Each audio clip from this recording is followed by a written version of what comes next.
Assalamu alaikum and welcome back to our special transmission on the US election 2020 race to the White House.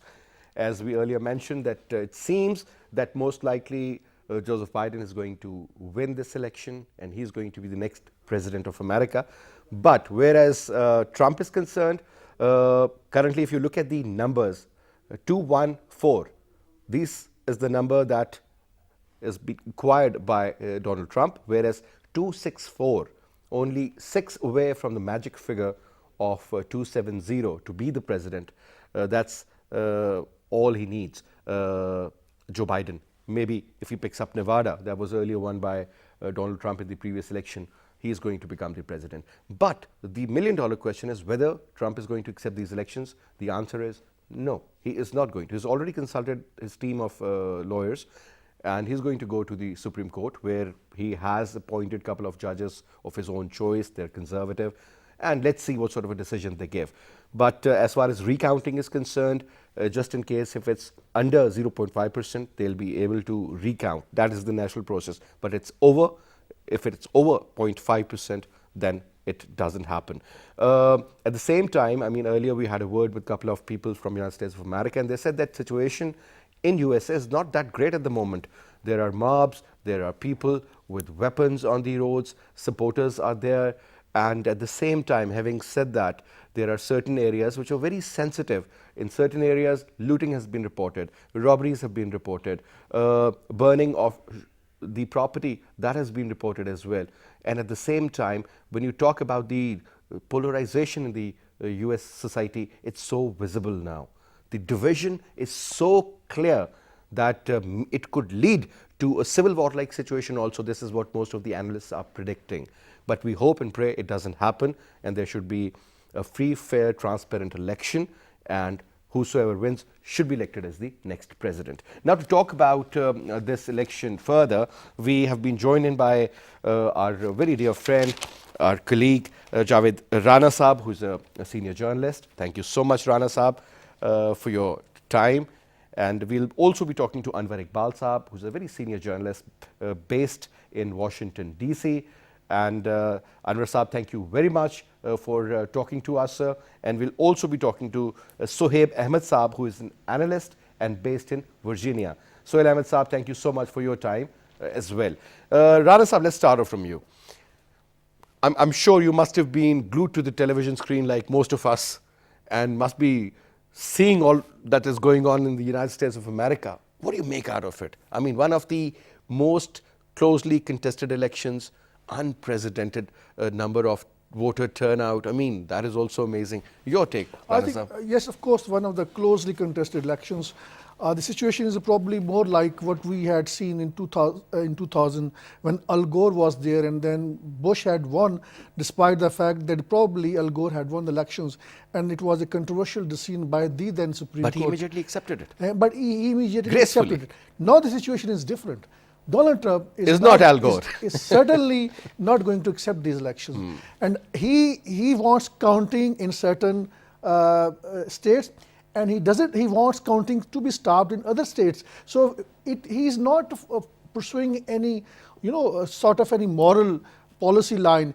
He's pursuing its vested political interest, which probably is short of morality, which he must demonstrate like other presidential candidates in the past. That is not happening. He's a very, very different person.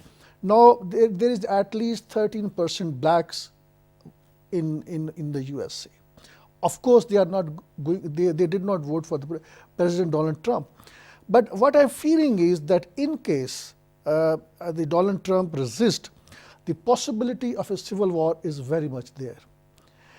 Given the fact that in front of the election centers, we have seen the armed gunmen, militants, and they are all white supremacists. And we should not be surprised to know that this time around, Donald Trump has gained at least 5 million more votes than 2016. That indicates that his constituencies has expanded.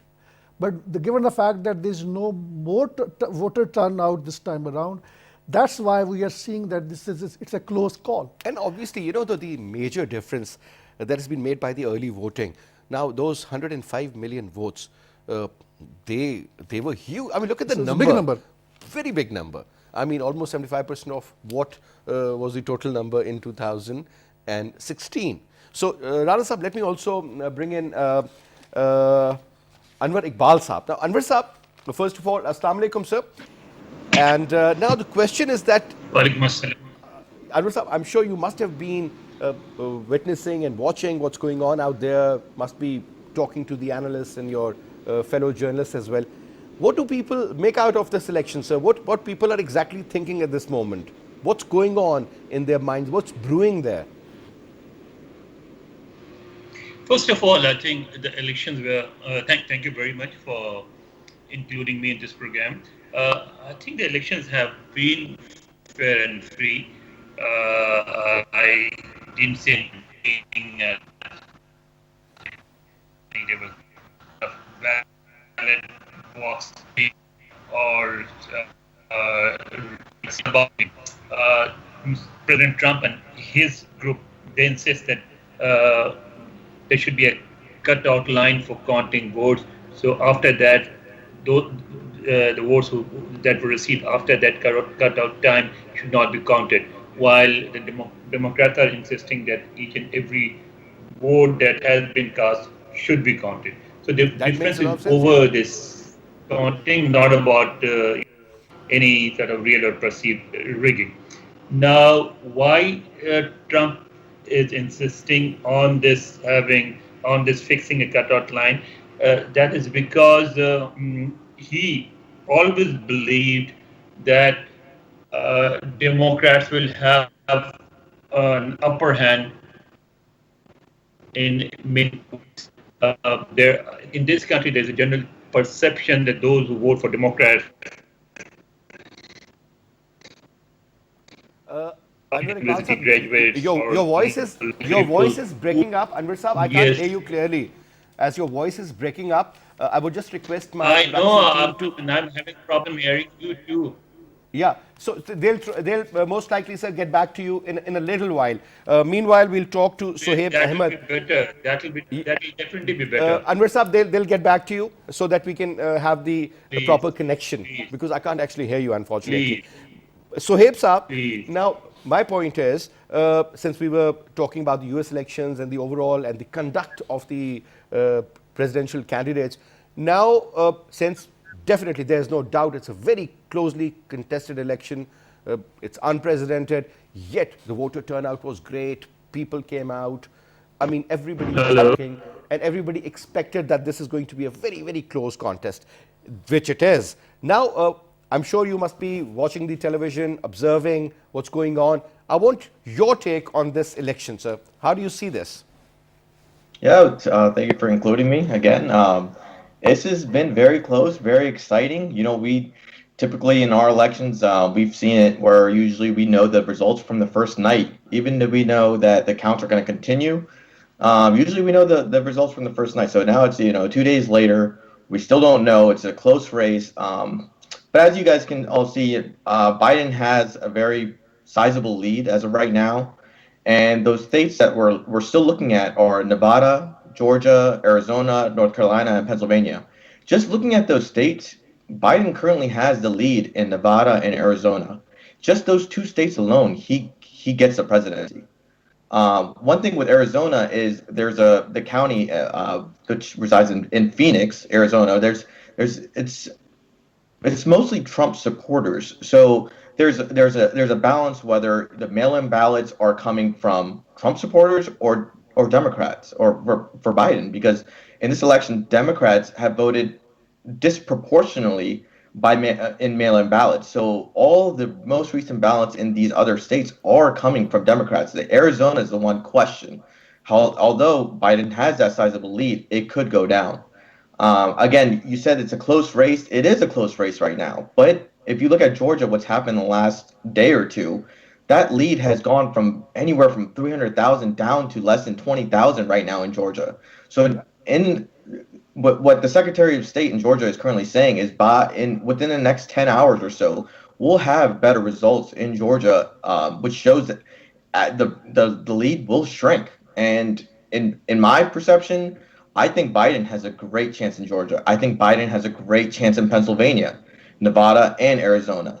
The Even in one question is Pennsylvania, you North think Carolina. Biden has a chance? Excuse me? I'm saying, do you believe that even in Pennsylvania, Joe Biden has a chance to win? That's correct, because if you're looking at the trend lines right now, that's coming from the analysts, at about, so they have about 91% of the vote counted, correct? So what the trend line is showing is that that lead is shrinking more and more, and the votes that are coming in from are the mail-in ballots from the heavily Democratic populated cities, as in Philadelphia and Pittsburgh, and those, just from those mail-in ballots alone, the trend line is showing once they get to around 95% of the total count, Biden should take the lead in that state. Now, one more important point. I mean, when you talk about the people who voted on the election day, I mean, Sure. just think. I mean, in a very neutral way. I mean, those were close. But the moment you talk about the early voting cast, I mean, that is where the problem seems to be. How come that 105 million voters who voted early voted primarily, I mean, more for the Democrats and not for the Republicans? That's a very legitimate question that has been asked by Donald Trump, A. And secondly, when you talk about the transparency and the fairness of the election, do you think anyone can point fingers towards that also? Sure, yeah. So the first question, so this global pandemic of the coronavirus has been a blessing in disguise for Joe Biden, because of the fact that, many Democrats, this is the first time I voted in early voting, and it's many of the Democrats had the ability now to provide that early voting and to try to socially distance, to stay away from others, to do their best they understand this pandemic. Trump's followers, Trump has said, go to the polls, vote on voting day, go there, show your support, be there. So that's why all the in-person voting on actual election day, you see how those results came in all of these states, other than maybe Nevada and Arizona, all of those states, they were all very red and compared to blue. But as you see, what's going on now is that early in-person voting and those mail-in ballots are coming in. People that wanted to stay home, stay safe, just didn't want to contract the coronavirus are showing you. And on top of that, many in our elections, many of our occupations don't get the day off for election day. So now you have those persons that weren't able to in past elections weren't able to vote in actual election day just because they have that 9 to 5 job and they just can't make it to the polls. They were able to get that chance, no question asked, mail-in ballots, absentee ballots, early voting. They were able to get their vote in. All right. Now, And a second, yeah, go ahead. the second point was about the transparency of the election. Yeah, so the transparency, it's no doubt. The U.S. elections have always been fair. They've always been transparent. At these polls, you have watchers. You have a Democratic watcher. You have a Republican watcher. They are there. There's nothing, and the votes that are being counted right now, they're the votes that were stamped and dated by November 3rd, by the election date.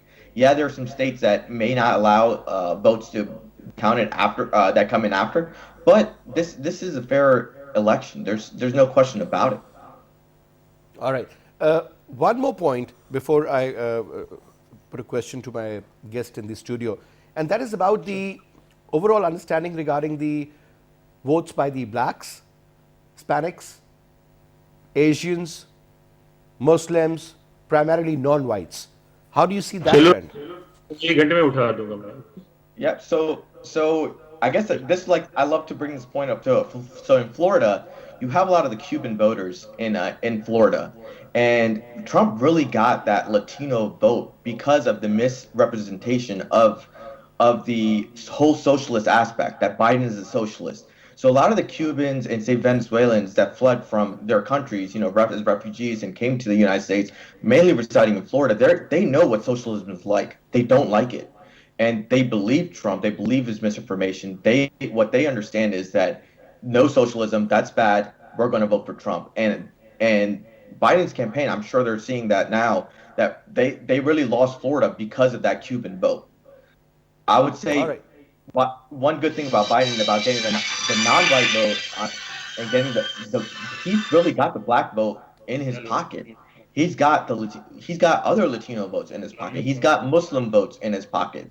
He's really understands how, and it's not just the non-white vote. He had to make sure he was able to get some of the white votes that originally voted for Trump and get that back on his campaign.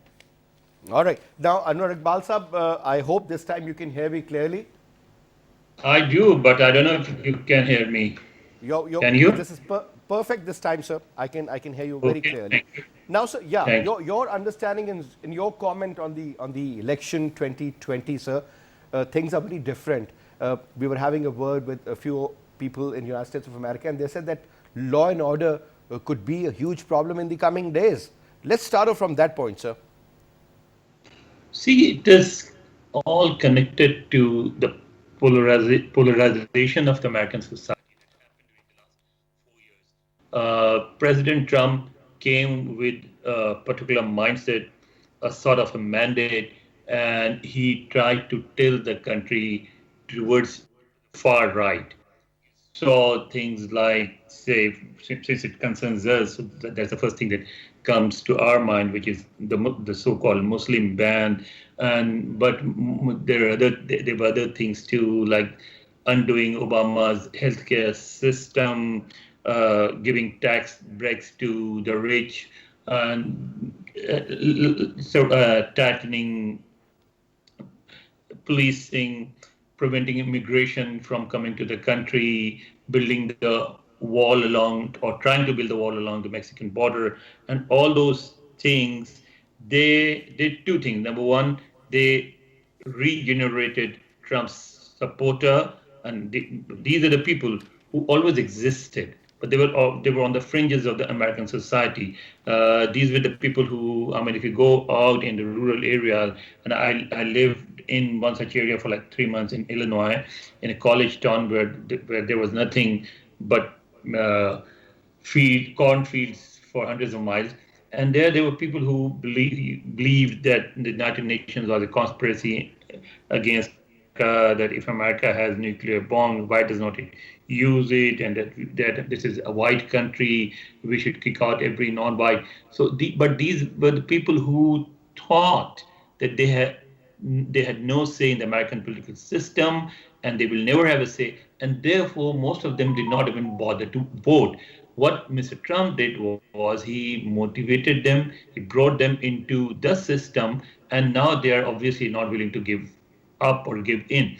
They are with him, they will stay with him. Even if he loses the election, you will see what the spirit, the sentiment that Trump introduced, that those sentiments will remain, and Trump will remain a factor. On the other hand, the Democrats, or say American liberals, people who are immigrants and those who support immigrants, people who have a strong position on lesbians and gays, on abortion and all those things, they felt that they are being marginalized, that this is not the American society that they believed in, this is not the American society that they grew up in and they wanted to further expand. So this struggle started in the very first year of the Trump administration, and it has continued since then. So obviously, if the people who are on his side, if they see Trump losing, they will get agitated. And those who are on the other side, if they see Trump winning,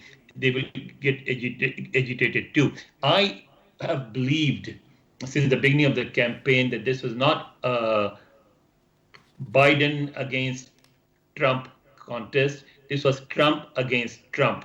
There are those who felt strongly for Trump and they were with him, and there were those who felt strongly against Trump, they were against him. And apparently both sides are very strong. The race is still too close to call.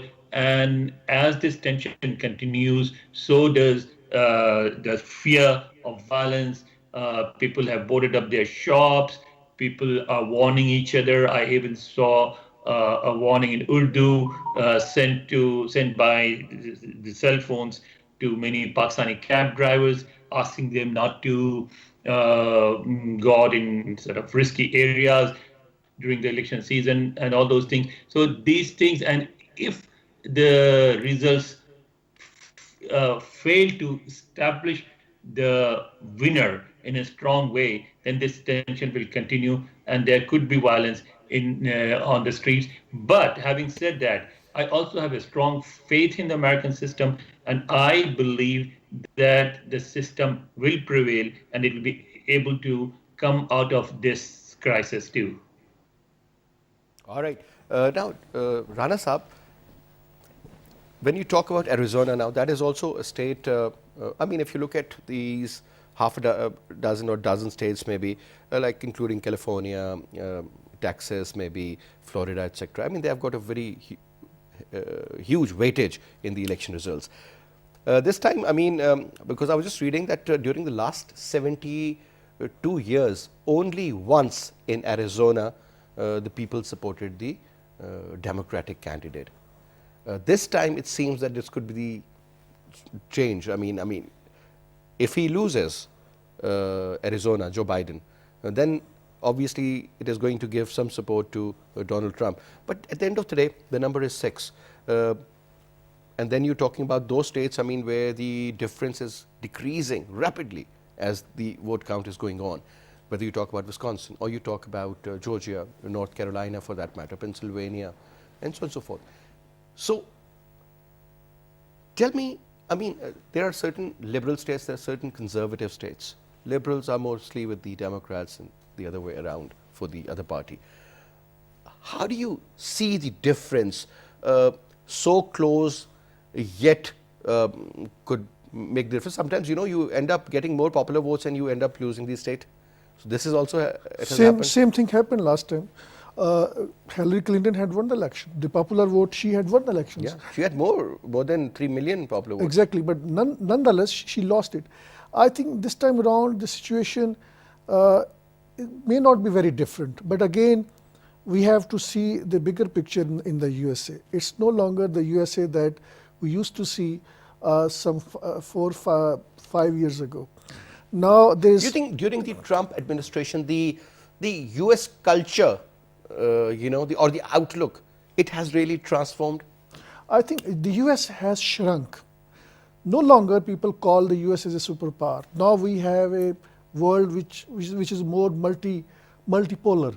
We have China, we have a Russia, we have a USA. There are 3 major forces in the US, and that is partly because of President Donald Trump, because he's not interested in any climate change. He says it's all hoax, and he's not going to invest in it. And then he's repeatedly saying that the USA is going to be the first. And I think the way he has conducted himself as a president, that has belittled the very office of the presidency. The very image of the USA has a negative shade all over the world. And we have seen time and again Joe Biden saying that I'm going to bring back that decency, that normalcy, that has lost. He's saying that I'm going to bring back those democratic values that the USA has lost under Donald Trump. So that reflects that the US under Donald Trump, I think it's not only just black and white divide. The polarization is far bigger now. Because the fact that he has gained more vote, and if you just even nonetheless there was this pandemic, and because of which people were not ready to go outside and cast a vote, and they preferred to use postal ballots. And now the trouble lies in the postal ballot. Something has been pointing out right in the beginning that something nefarious is going to happen with them through these postal ballots. And this is a trouble sort of area which can cause troubles for Donald Trump, which obviously seems to be the case.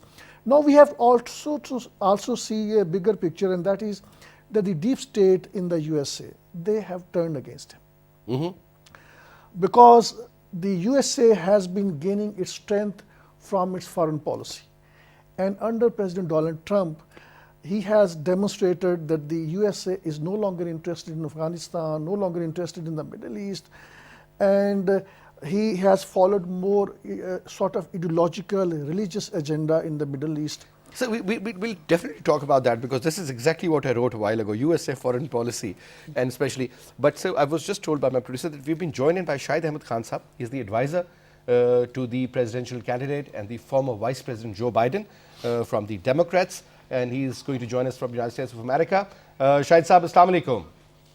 Walaikum assalam. Thanks for having me on the show. So thank you very much for taking your time out and talking to us again. Shahid Sahab, what is the situation like where you are, and are you guys all geared up for the victory, or you believe that victory is still a little away, but Donald Trump could be the biggest hurdle this time? He's going to battle legally, that's what he claims. Your take? Well, thank you very much. It's such a good question, and the Democratic candidate is leading in a few states where victory is going to be actually the electoral votes are going to be counted probably today, and it will be declared as most likely towards the Democratic candidate. However, the margins are slim, as we all know, and there's definitely a possibility that the Republican candidate will go to the court and wait for the decision. However, he has to choose how many states can he go to the court. I mean, it's a democratic process. Recounting of the ballots is a democratic process, which should be absolutely fine. But the party has to decide how many states. They cannot go to all the states. I mean, it's going to be too many states. If it is come down to one or two states, that could have been okay. But you cannot have it in many states. Very unusual situation. Michigan, Pennsylvania, Georgia, Republican Party has already filed lawsuits. Not the Republican Party, so to speak, but Donald Trump himself. And so the Democrats have their legal teams ready as well. They are on. We just had a conference call with the legal team. So it is part of the process. But it looks like finger crossed that Democratic nominee is close to get 270 electoral votes, which are required. So let's hope and see. Well, interesting. I mean, such a close contested election. I mean, this is what exactly we were talking about earlier as well. Now, Shahid Sahab, I would like you to ask another question here, and that is regarding the early votes, which the early voting system, in fact, provides this particular, permission to opt and vote early. Now, they are making the difference. Trump says that the counting should be stopped. So when he says that the time is over and the counting should be stopped, is that a legal approach, or the rule says that whosoever, whether through the postal service or personally going to a election station and casting the vote, the difference is now that the early votes are making the difference, and it seems that the tilt is totally towards Biden. I fail to understand, why is that so? Well, what happened is, first of all, let me explain it to you. The election process is monitored and is legally owned by the states. So states has to decide the way the election is going to be held in the state. Then it goes down to the towns and cities and the constituent and the smallest zip codes, and they have their own setup. It goes to the state, and state decides. The mail-in ballot is an accepted practice, and if it is marked by the 3rd of November, by the 3rd of November, so then it is absolutely fine to be counted. But Donald Trump is saying that should not be counted. I mean, I don't think there is any legal standing of but he can say whatever he wants to say. I mean, he's just catering to his constituency. So I mean, legally it doesn't really matter what he's saying. States have to decide. I mean, it's just stop counting. I mean, it doesn't matter. I heard on Fox News one of his Kellyanne Conway saying the same thing, but they don't have any argument. If the ballot is marked on November 3rd or before November 3rd, it has to be counted. It is historically Democrats have advantage of mail-in battles, and in this election particularly because in last elections a lot of Democrats did not go out and vote. I mean, there was sort of they were pressed, it's kind of a situation where the polls were suggesting that Democratic candidate is winning. So it's more like a procrastination, and they didn't go out and vote. So they made sure this time they go and vote. So most of the mail-in battle are supporting Democratic candidates. So this is going to happen in Pennsylvania as well, where Biden is losing by 135,000 votes at this point. But there are 1.3 million votes has to be counted till Friday, which most likely will change the scenario in Pennsylvania as well. It may turn to a blue state. All right, thank you very much, Shahid Saab, for your comments. Now, Rana Saab, I think the time is pretty short, but I would like to ask you about the U.S. foreign policy. What different do you see if Joe Biden becomes the next president? I think there are a lot of lobbies in the USA which will try to prolong US military forces in Afghanistan. That is a problematic area, possibly for Pakistan and also for other countries in the region. But again, the fact of the matter is that nobody wants American troops in Afghanistan. The public opinion is against it. So I think sooner or later the USA under Biden will have to withdraw those forces. Though I think this is going to give new lease of life to the Ashraf Ghani government, the Indians in this part of the world. But in Middle East, the situation is very interesting. Our Arab brothers, the ruling class, they want Donald Trump to be re-elected. But in case Joe Biden is there, I think this is not going to please the Arab rulers.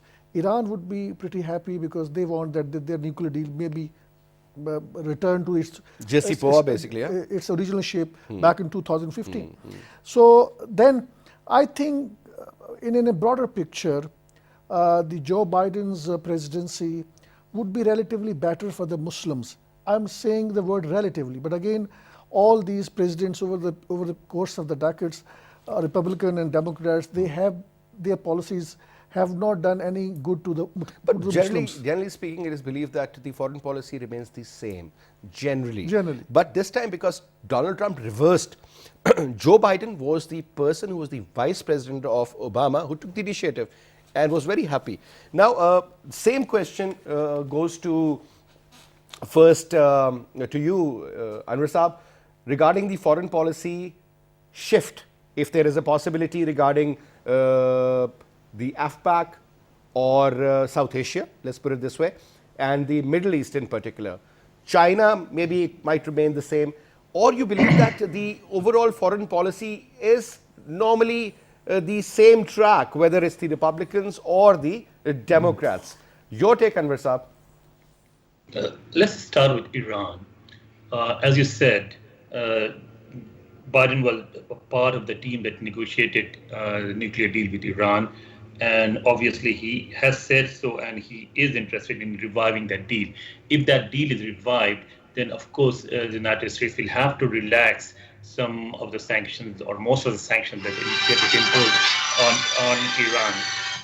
So, and if those sanctions are relaxed, then that will open the way for Pakistan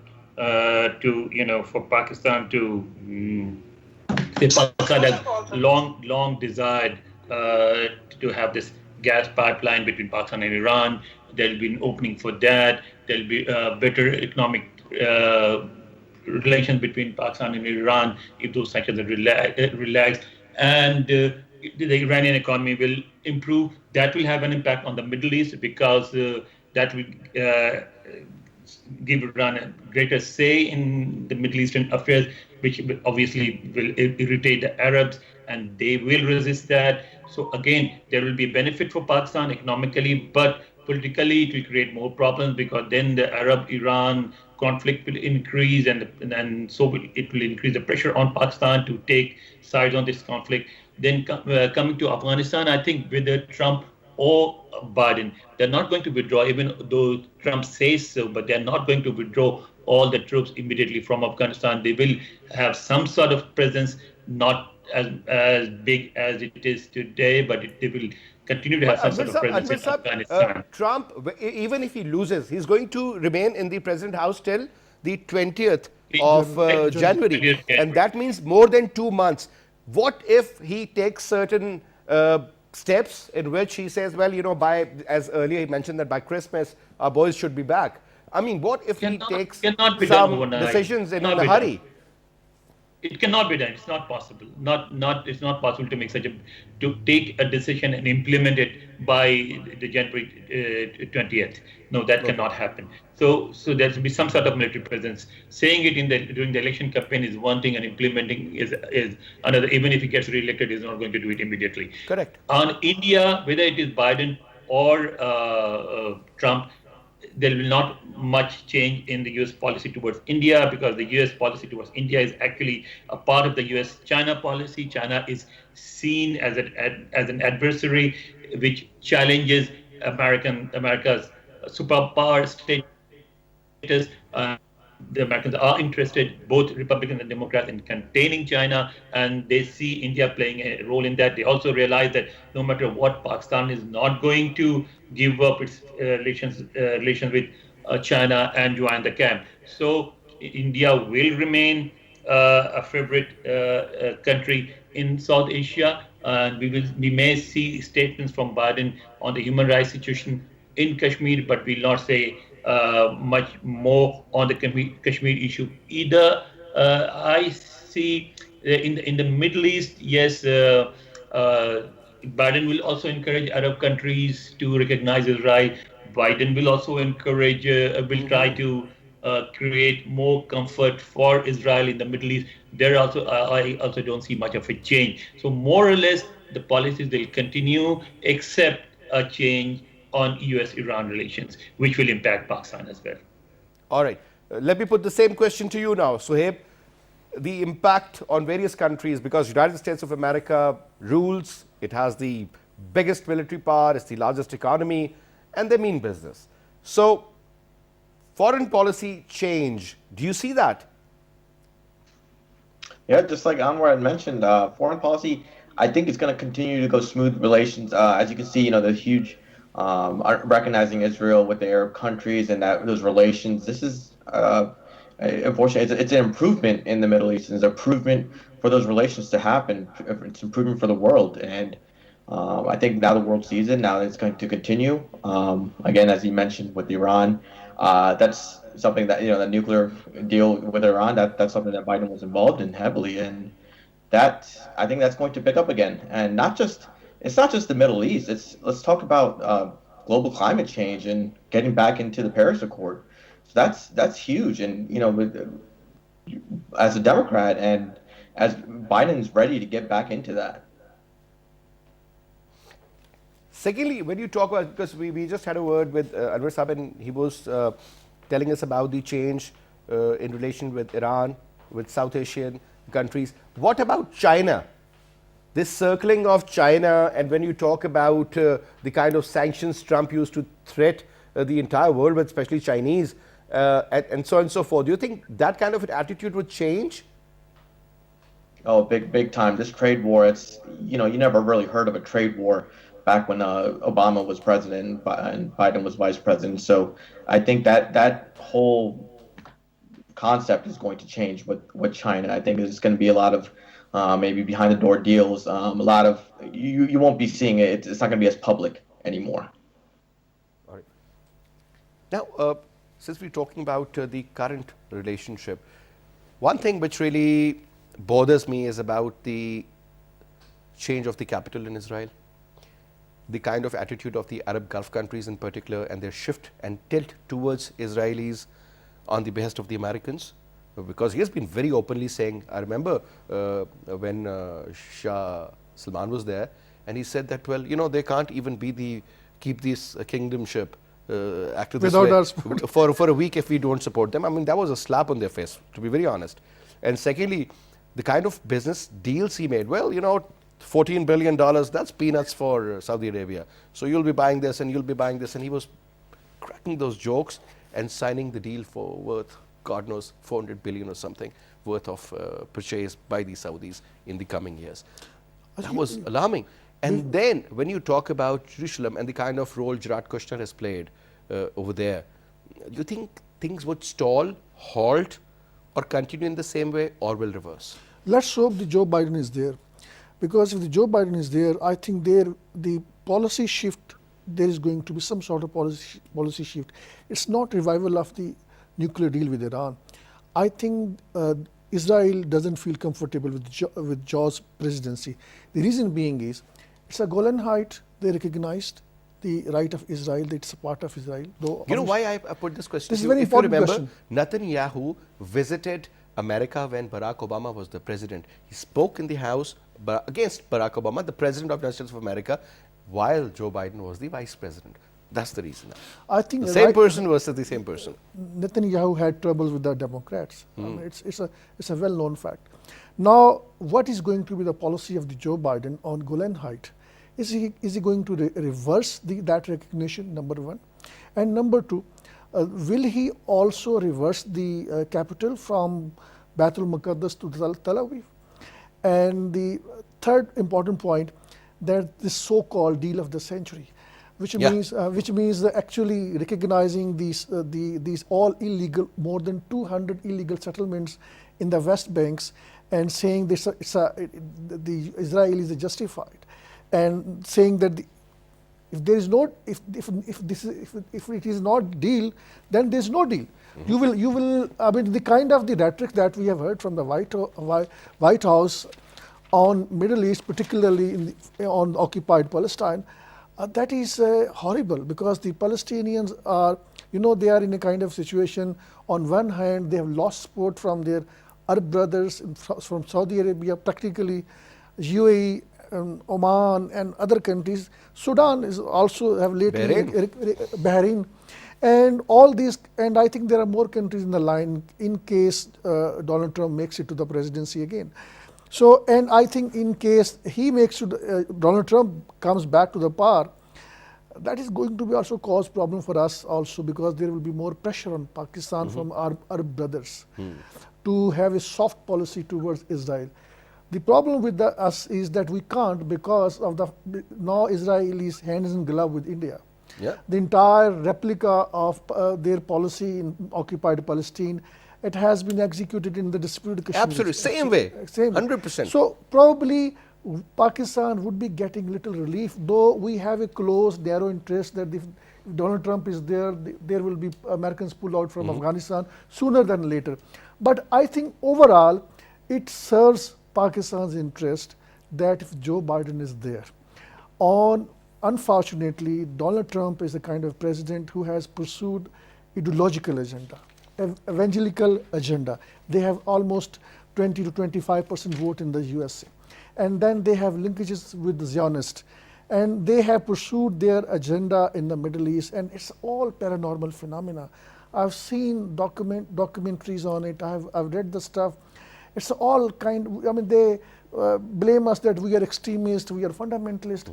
They are far more fundamentalist and extremist. They are pursuing their agenda of end of the time, and because of those reasons, Donald Trump has supported the Israel in a manner no president could have thought of. Now we have to see that will the USA go back to its previous policy on the Israel, that they accept 1967 two-state policy. Two-state policy, Yeah. 1967 borders. Proposed by that is something big to. And Obama really worked hard for that. And that is the reason that Netanyahu had troubles with Obama. Now with the Donald Trump, I think Israel had literally no problem, zero resistance from the White House. And something Netanyahu has repeatedly said, that we could not have imagined the kind of the treatment that the Israel has got under Donald Trump. And that is because of the lobbying, the Jewish lobby, which is very strong in the USA. And then their connection with the evangelical church and their voting patterns, they have all played their role together to have the their agenda on the Middle East. And very importantly, now what happened? First, the American presidents, they used to talk about resolving Palestinian issues together with Arab leaders. Now what he has done, he has simply pressurized Arab leaders, recognize Israel. They had no other choice. They had to. Given to your demands, all demands. And you remember he said before the election, previous elections, that the Arab rulers are good for nothing. They have only money, and I will take out that money. He has And been he has, taking other and money. he has done it. I still remember when belittled- Ivanka Trump visited along with Jared Kushner and the father, Donald Trump, the president. $100 million were given for her, one of her projects or something. You know, $100 million. So that is the kind of money you were talking about, which has been extracted. So last quick comment, first Anwar Saab and then Sohaib Saab. I think Anwar Saab has left. And regarding Islamophobia, Sohaib, do you think this concept is going to dilute if Biden takes over? Absolutely, I think it's going to dilute. If anything, it's still going to always be there. But I think the voices are going to be shut now, because those voices that opened up when Trump became president, these people, there's hate everywhere, and in the U.S. especially, it's more so of an identity thing. They need something to hold on to, and hate is one thing they like to hold on to.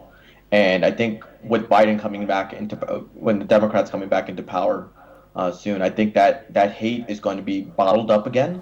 It's going to be quieted down. Yeah, you might see some Islamophobic events, but nothing like when Trump was president, nothing like that. So I think the country's going to be heading in a good way. I think that these voices that are opening up, some of these senators that are, some legislators that are coming in, Muslims, I think it's a very good turn for this country. And because if, another 4 years of this, who knows what would have happened. All right. Thank you very much, Sohaib, for your time, and have a great day ahead. And look after yourself. Thank you very much for talking to PTV World. Anwar Saab, was a pleasure having you as well. Thank you so much, Rana Saab, for your presence. And that's all we have for this transmission.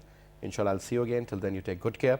And I hope by the end of the weekend, things will be very clear that who has won, who is lost, and what exactly is going to happen out there in the United States of America. We hope and pray that people do understand one thing, that fighting or inciting violence, or for that matter picking up guns and threatening the society, I mean, that is not going to be the right workable solution.